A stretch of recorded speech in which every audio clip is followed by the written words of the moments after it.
welcome back.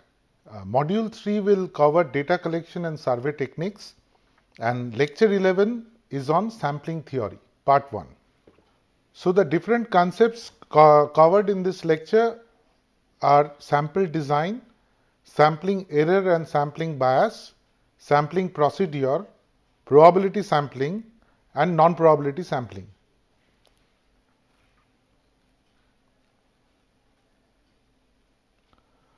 So, when we talk about samples, we require samples because we cannot survey the entire population. Whenever we are doing any kind of study, either be it land use or transportation or land use transport interaction, we cannot survey the entire population. We can only survey a handful of the population, and that is where samples are important. And we should design or determine the both the which persons to survey, and so and also the number of persons to survey. So the design of the samples should be such that it should represent the population efficiently, so that whenever we analyze the data of the samples, the results could be also we said that the results also represent the population as well. So because we don't have enough time or money to survey the entire population, that is why we have to only stick to a particular portion of the population, which is our samples. Now, the sample design should consider the characteristics of the population. There are certain population which are finite. That means there is a finite number of people in an urban area.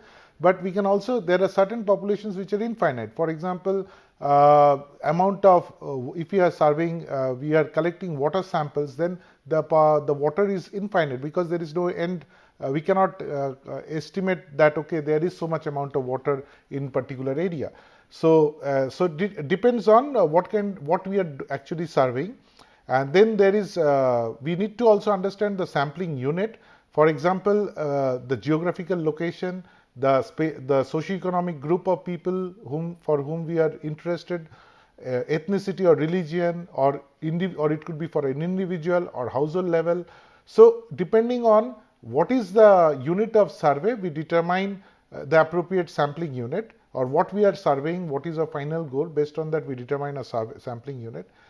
Then we should have a source list, which means basically we need to have a list of all the elements of any finite population. That means if it's an human beings in an urban area, we need to have maybe the list of all people, either using any kind of identity card or any kind of other information. So we require the full list of this group that we are surveying, or this population that we are surveying.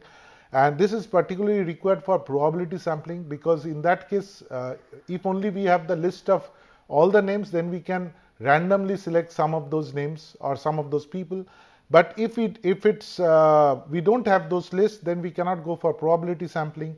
We have to go for non-probability based sampling techniques. And it is, of course, the techniques vary as per the context. Then we also look into the different parameters of interest. For example, what is the key, and this helps us in determining the sampling unit, size, and procedure that we will adopt. Means what should be the method of surveying, what should be the size of sample size. All this is also determined by what we are interested in. Are we interested in the age of the population, or we are interested in their educational profiles, or what parameters? So that actually determines the sampling procedure, sampling size. For example, if I am trying to survey bicyclists in an urban area, then of course the parameter of interest is a person having a bicycle.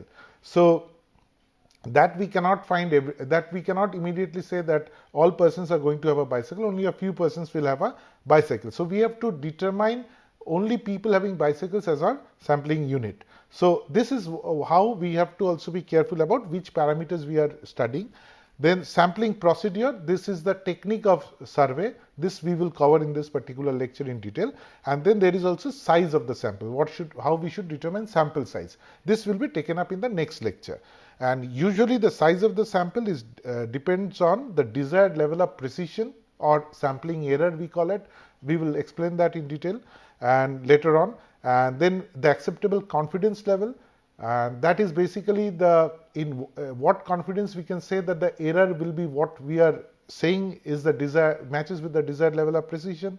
Then parameters of the population means what exactly characteristics of the population that we are studying, the size of the population, the total size of the population, and the size of the population variance means how what is the standard deviation or what is the variability of the different observations that we take.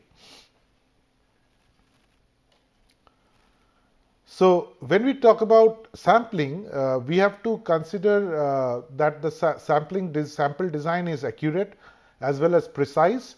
That is where we need to talk about sampling error and sampling bias.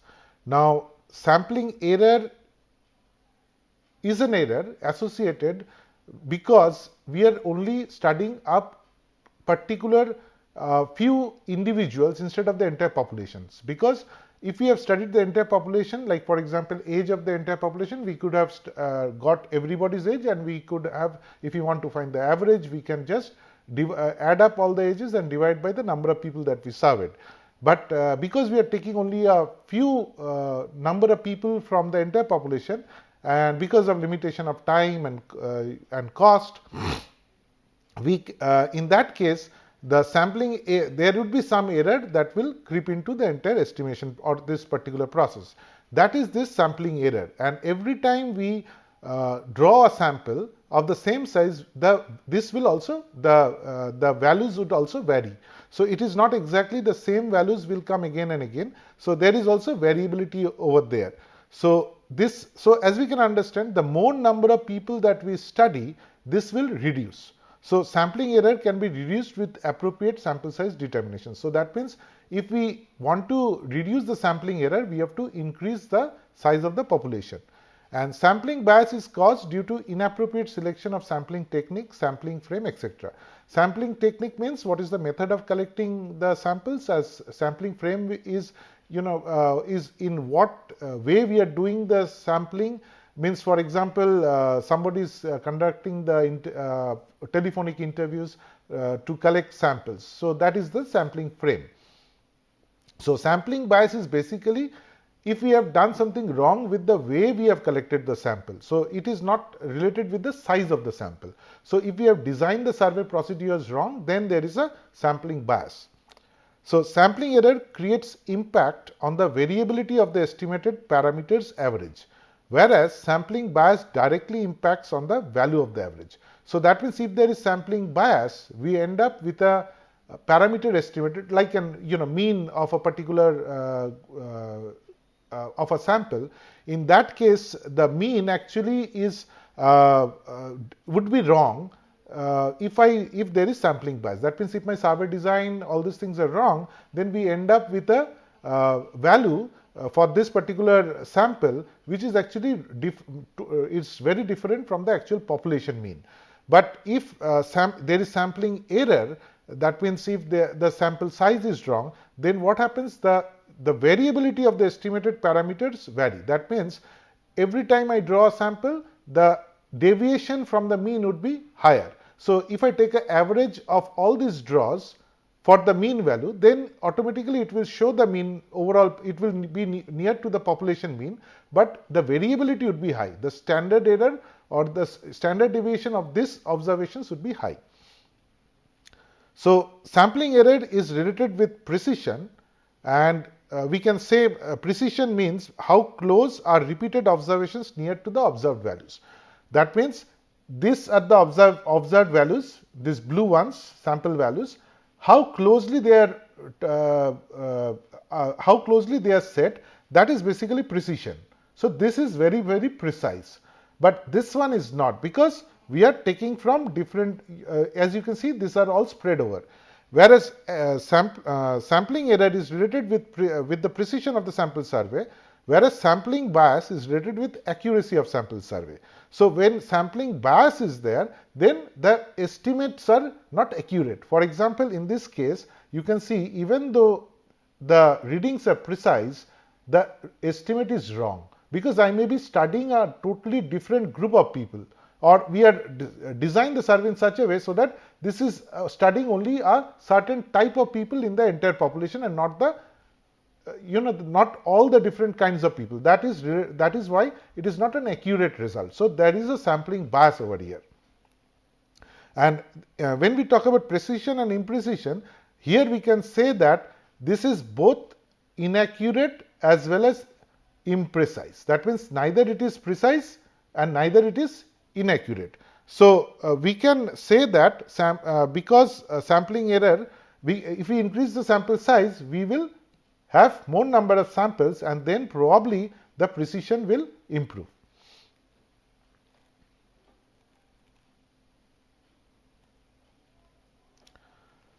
So sampling bias, as we were discussing in the last slide, sampling bias results from enumerator or surveyor focus. That means depending on the surveyor, whom he is surveying, and if he is focusing on certain groups or he is taking a judgment in the field where he's he's only looking into well-off individuals, so he's missing the poor people. So that leads to some amount of bias from the enumerator's point of view.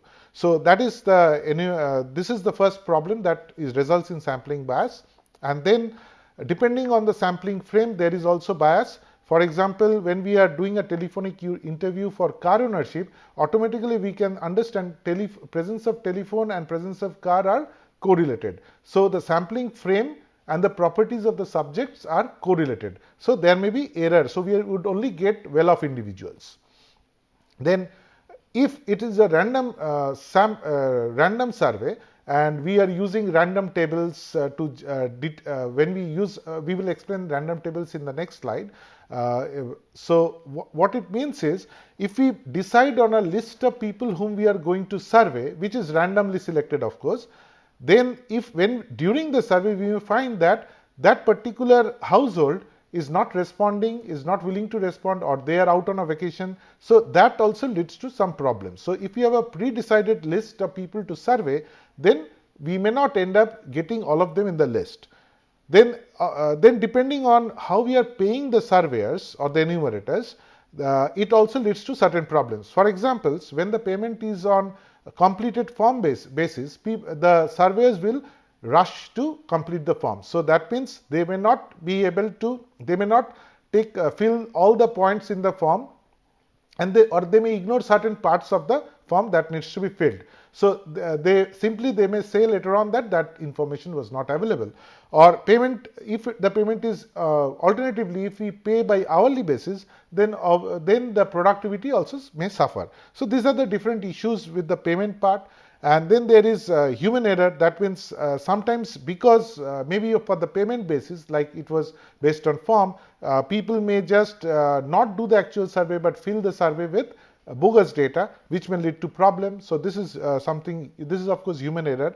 And then some misrepresentation on responders' response, particularly for qualitative surveys and all. When we are having a discussion and all, the surveyor may misinterpret what the person who is serving is actually trying to say. So that there may be some errors from that.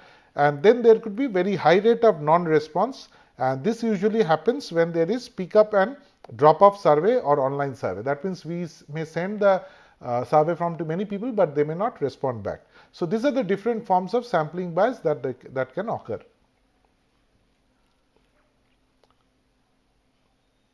So how do we remove sample bias?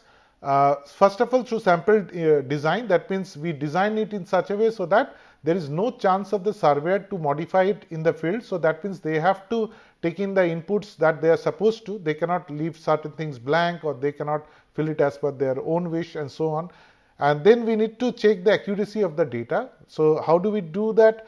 Either we can verify the data with a secondary source, or if secondary source is not available, then for part of the survey we can resurvey via phone or directly, and then we can find out if the responses are same. So that is also we can do.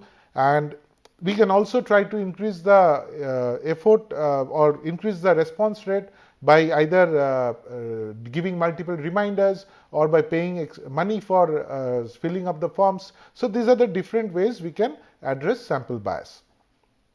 And along with sample bias, Sampling error also we have also discussed, and it depends on if we have optimum sample size is estimated to reduce the sampling error, and considering both time and cost of survey, we may come out with a size of sample or the number of samples that we will collect, and that will be taken up in the next lecture.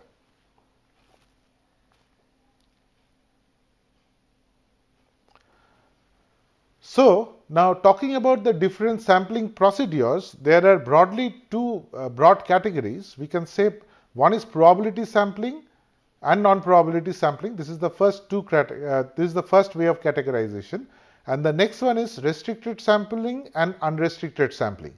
Now, probability sampling, as you can understand from the term, we are when every member has got same chance to be drawn into a sample from a particular population, then it is probability sampling. That means everybody has an equal chance to get selected in the sample. But when we talk about restricted sampling and unrestricted sampling, this is basically when there are certain rules or certain restrictions that are first put in, and then we conduct the survey. That means we need to consider certain kinds of rules before we conduct the survey. So, and that's why we call it restricted sampling. So, it could be again, if there are no rules or such, then it is unrestricted. If it is having certain rules and all, then it is restricted. So, looking at this particular table, we can see under probability sampling, there are different kinds of probability sampling, like simple random sampling, cluster sampling, systematic sampling, stratified sampling, and so on. Whereas in non-probability sampling, there is convenience sampling, convenient sampling, judgment sampling, quota sampling, and snowball sampling. So, these are the different types of probability and non-probability sampling. And similarly, if I see this yellow color and gray color, so this yellow one, simple random sampling, convenient sampling, snowball sampling, there is not much restriction. Whereas cluster sampling, systemic sampling, stratified sampling, there are certain rules that we have to follow, or it is to some extent restricted. So, these are again marked in gray color.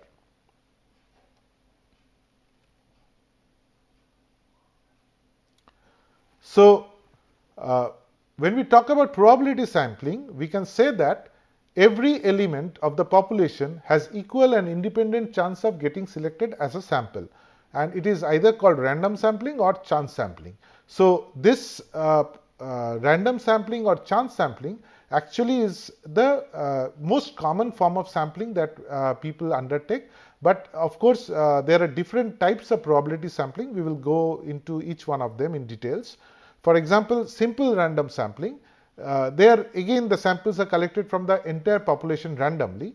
So, it has got certain advantages. As you can understand, each element has equal and independent chance of being included in the sample, and so the chance of sampling bias and sampling error is less. It is a simple survey. Whereas the disadvantages are it requires a much larger sample size, so it is also costly. And not only that, the main problem is the full list of population is required before we start the sampling.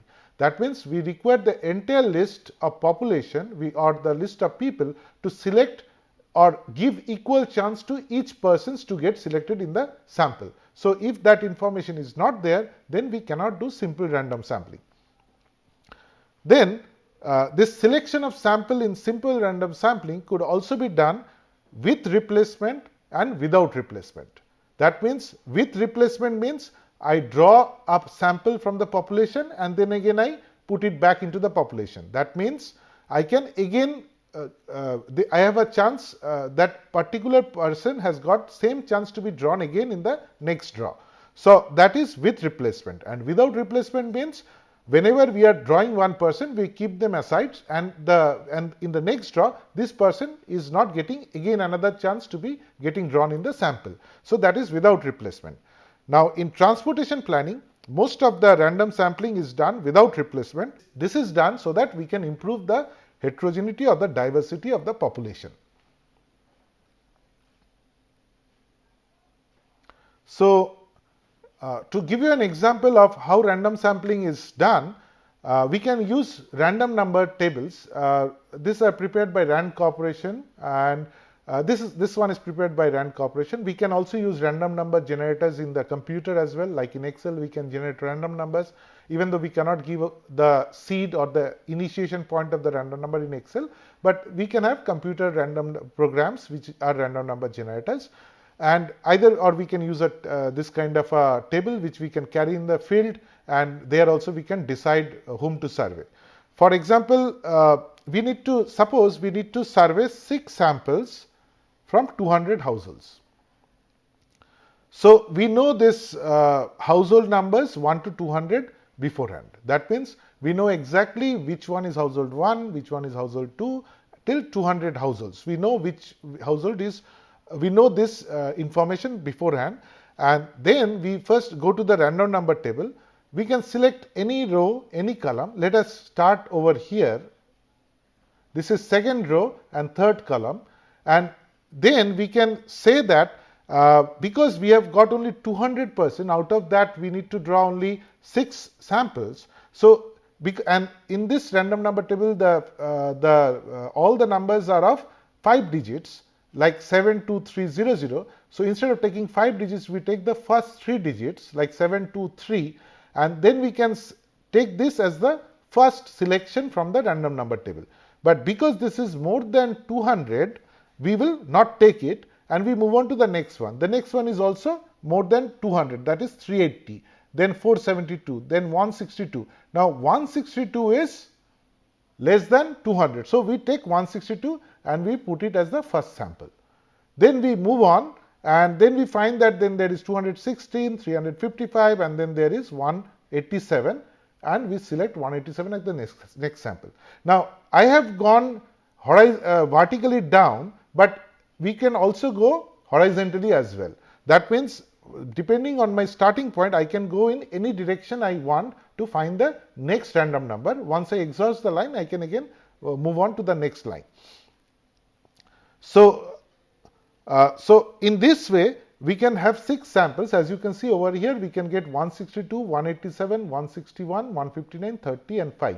So these are the households where I will go and conduct my survey. And because all my household numbers are known, so or this could be address numbers, so we can go to each one of these households. But again, the problem is if one of those households is not there on that particular day, then we have to have another number which could be drawn in the same way, and we can add that after this particular, the last sample that is drawn.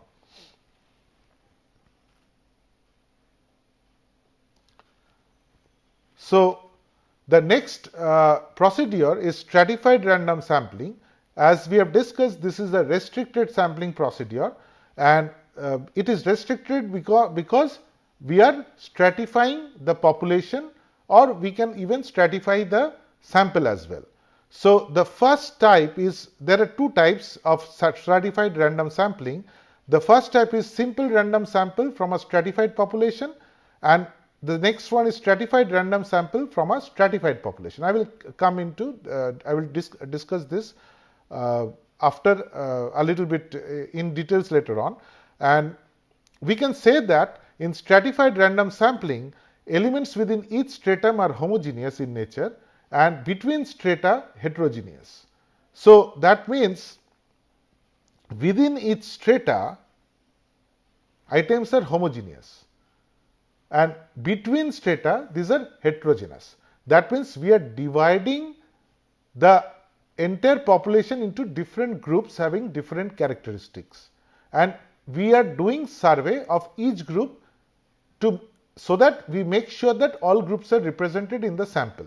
So either we can say that if I have to collect the same example like 6 households and there are 2 groups, then I will take 3 from each of these groups, because there are 2 groups.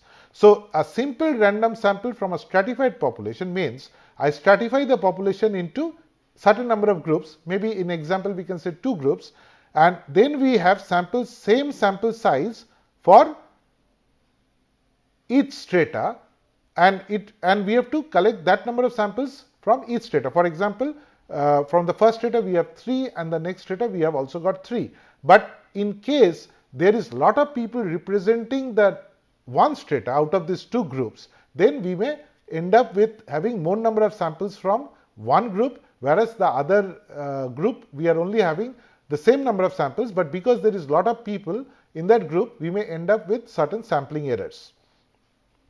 So stratified random sample from a stratified population actually takes care of that by taking the same sample fraction as per the number of people in each of this stratum, or the population in each of this stratum. So sampling fraction instead of collecting same sample size from each stratum. So that is how we again subdivide it. And then in the advantages of this are sample size in each stratum can be controlled for highly skewed data, and the disadvantages are detailed information of the population is required, which is same as any random sampling. Stratification is challenging in case of classification considering multiple characteristics. So if we stratify based on income, it is not a problem, but if we have to stratify based on income as well as education and other characteristics, then how to stratify becomes problem, and we end up with lots and lots of strata. So in multi-stage sampling, this is again over here no prior information is required, but and again this is applicable in case when the data collection requirement is at a very high level, maybe at a city level or at a national level data collection process is going on. There it's very difficult to survey a sample from the entire population, and if there is the sample size is huge. So what we do is, for example, when we do national level travel diary survey, that means we are taking into consideration what kind of travel choices or trips people make or households make in an urban area. For entire India, we don't need to start the sample design from India itself. What we do is we divide the population at the state level and consider each state as total population for the next step, and then we divide the states into district and select only a few sample districts. We don't need to select all the districts, and within each district we can identify the urban areas, and again we don't need to take into account all the urban areas. We can take some sampled urban areas, and then within each of those sampled areas we can determine the travel TAZs, the travel analysis zones, and then we enumerate each households within each TAZ. And there that is how, and we can of course select sample households from TAZs based on simple random sampling technique. So that means we are not bothered about the randomness of the sample at the country level. We can break the sample into different stages, the sampling procedure.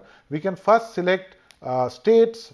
From states we can select districts, and we can take only a few sample districts. Then within each districts we can again break it into different urban areas. Then we can take only sample urban areas, and within that we can do normal random sampling. We can adopt random sampling techniques, and that will actually reduce my time, and it will also we don't need to assign unique ID to the entire population. We can reduce it to the TAZ level. And different sampling techniques could be also adopted in each of the different stages. That gives me also flexibility. And of course, as you can understand, because we are breaking it up in so many stages, accuracy suffers to some extent.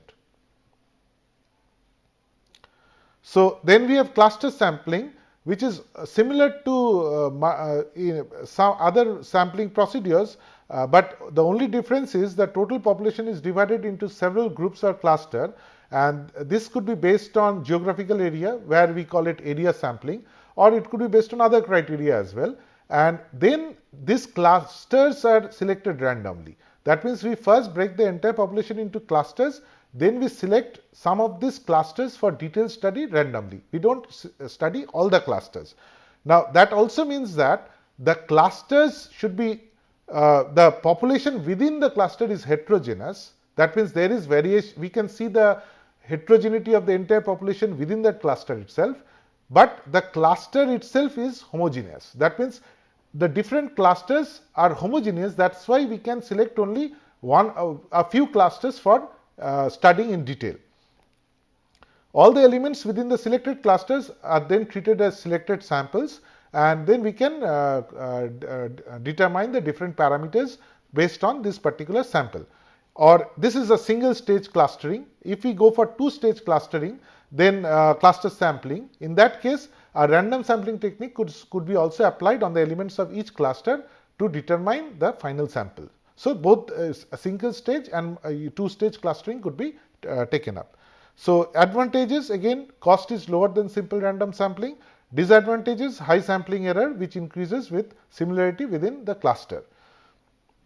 Then comes the systematic sampling. This is the most common sampling adopted in when we do different land use transportation studies or transportation studies in general.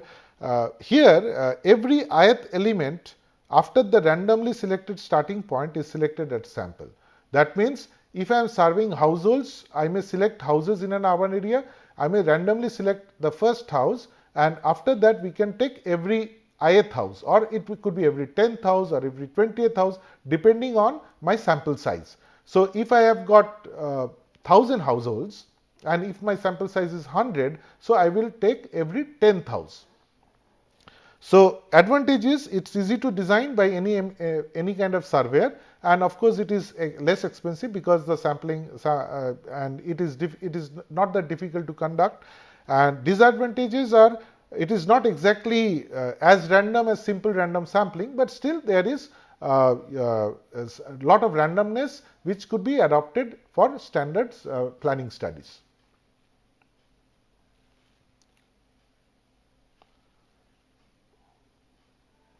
So then coming to non-probability sampling, these surveys are mostly useful for qualitative studies and exploratory studies like a pilot survey. That means before we even go for actual survey, we may conduct a pilot survey to find out about the characteristics of the population. We want to explore what this the problem in question or the objective of a study in question. We need to have a broad understanding of the population so that we can actually design our sampling procedure. So this is a pre-step step process to the actual sampling that has to be done.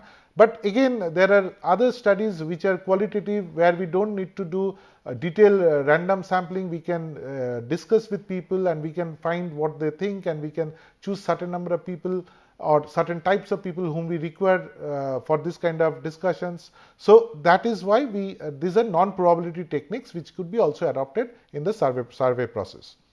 So of course this requires very little time and cost, because we are not again creating our determining the total list of population, then randomly selecting from that. We can just go and start our survey at our target location. And disadvantages, this of course, because we are not doing proper we are not randomly selecting the population, sample population, it may result in a lot of bias. So the first type of non-probability sampling is convenience sampling, where only available responders are surveyed. And so for example, we go to if we want to find out who are the people who use both paratransit and bus. So we go to the locations where paratransit stop and bus routes are there, and we randomly survey people, because if we have gone to the household, we would have end up serving many people who don't even use paratransit, neither they use bus, or they may use bus or they may use paratransit, they don't use both of them. So that is how random people, whoever is available and or willing to respond, are surveyed, probably in a market area, or it could be a park, or it could be a bus stop. And these advantages are simple and fast procedure which saves money, time and effort, whereas disadvantages are credibility and rationality associated with this method is of course lower than random samples. So consecutive sampling is almost similar to the convenience sampling, but here available responders or groups of responders from the population that is surveyed are studied over a period of time before we move on to the next group of samples. So that means we complete our study over here, determine certain characteristics and all, and certain modifications could be adopted in the next group of survey as well, based on the studies that we do on the first group of samples. So this is consecutive sampling. Then there is quota sampling, where we can actually divide the population into different groups or quota and then interview and obtain response for each of these strata and quota. And sampling is done on the field, and extra care is required to make the survey random. So again, we try to make it as random as possible, but sometimes it is because we may design it on the field, it may not be possible to make it as good as stratified random sampling maybe. So We may have preferential bias in parameter estimation. That means the enumerator may prefer to choose certain groups or certain survey certain households, type of households, and ignore other kinds of households. So this kind of bias may creep in, and certain parameters are overrepresented and others are not, since surveyors select easily available responders. So these are the problems with quota sampling. Then there is judgmental or purposive sampling, where responders are selected based on the researcher's preconceived notion whom they found suitable and useful. And as you can understand, that means the surveyor decides whom to survey, and that is valid when, for example, there is requirement for an expert opinion survey. So the survey should determine who are experts in the particular field and then go and conduct the survey. And finally, we have snowball sampling, where enumerators first approach available responder who is suitable for the particular study, and then once the survey is completed, the responder is then asked for contacts of other potential responders. Now this may seem odd, but actually this is very useful when the target group is very difficult to find. For example, people suffering from a particular disease, I may get the first few people and then we can ask the others for if they know some other people from their doctors, from doctor's appointment and all, with people suffering in similar kinds of diseases. So we can get to know from them as well, from support groups and all, for those peoples. So these are the different kinds of sampling procedures, and we have covered both probability and non-probability sampling. These are some of the references you can follow.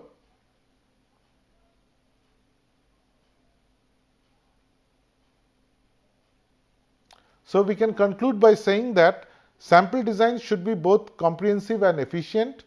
While sampling error can be reduced through appropriate sample size determination, sampling bias can only be reduced through careful survey design and execution. The selection of sampling procedure should be as per the context and the requirement of the study. Random sampling or stratified random sampling is only possible when full population list is available. Transportation researchers often fall back on systematic sampling to conduct household surveys, which is easy to execute on the field. Thank you.